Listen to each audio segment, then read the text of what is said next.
展示木作，因为每块石头都不同，它必须是一石一作，就像我们二维码特定的，1000个底座就1000个座，10000个就是10000个座，没有相同的。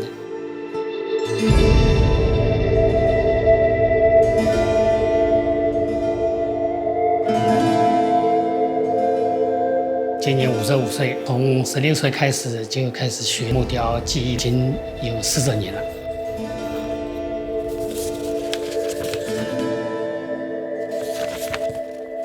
展示木作配置技艺嘛，它大的分8个工种嘛。首先定位这块石头，就是我要把这块石头啊，就是缺点变成优点。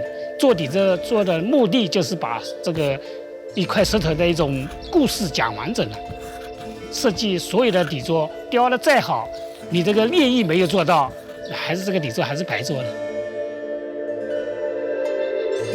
设计好方案嘛，就是接下来就是可以取料落选，这是我们叫落座。这是把石头的稳固度，因为石头放在那里，你肯定是竖不起来的。就是挖那个木座的功能，也就是衬托这个石头的稳固度。这个稳固度挖好之后嘛，就开始就是毛坯。毛坯里面还有一个造型，因为有一些你只是一块石头落下去就可以，有一些它还要边上配一棵树啊，配一个小桥啊。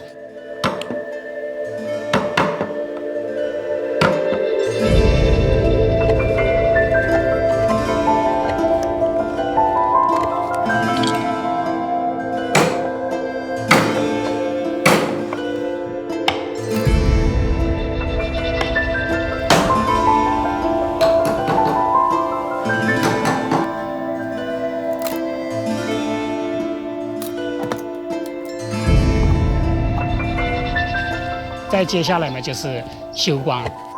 修光修的就是不光是修光，它还要把里面的细节啊，很多细节要展示出来。不管你是泥巴也好，你跟草也好，这个草里面这条筋也好，都要雕得比较活灵活现的。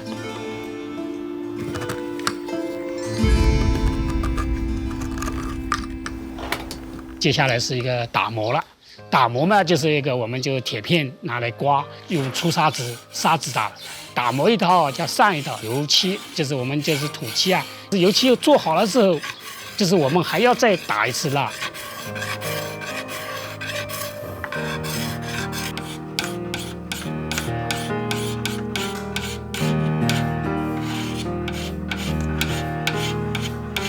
展示木作配置，它其实就是融合了中国传统的一种技艺，就是里面有浮雕、高浮雕，就还有镂空雕，还有那个透雕，都穿插在里面的。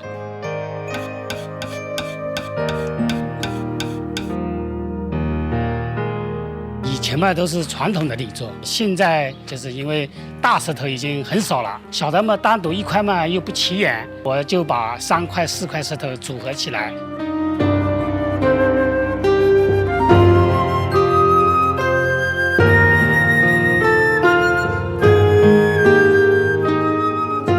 最好的石友啊，就是只要是提到石头，他都会千方百计，自己很多事情丢掉也会赶过来。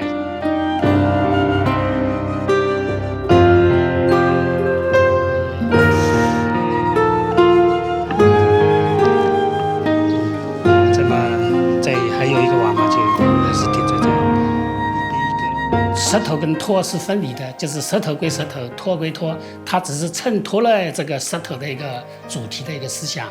创作种类嘛，就是也要看，就是4大名石，它只能是做传统了。另外嘛，就是也要看这个石头的一种它的象形的一种什么程度。如果它是只是看一座山，那我就会添加一些山水、桥梁，就是树木，就是一种气势，把它这种山啊再无限放大。展示木作配置技艺的精神所在，作品就是我自己，人也要像作品一样的，就是让人家认可，作品也会跟着我自己一样的，就是被人家更加认可。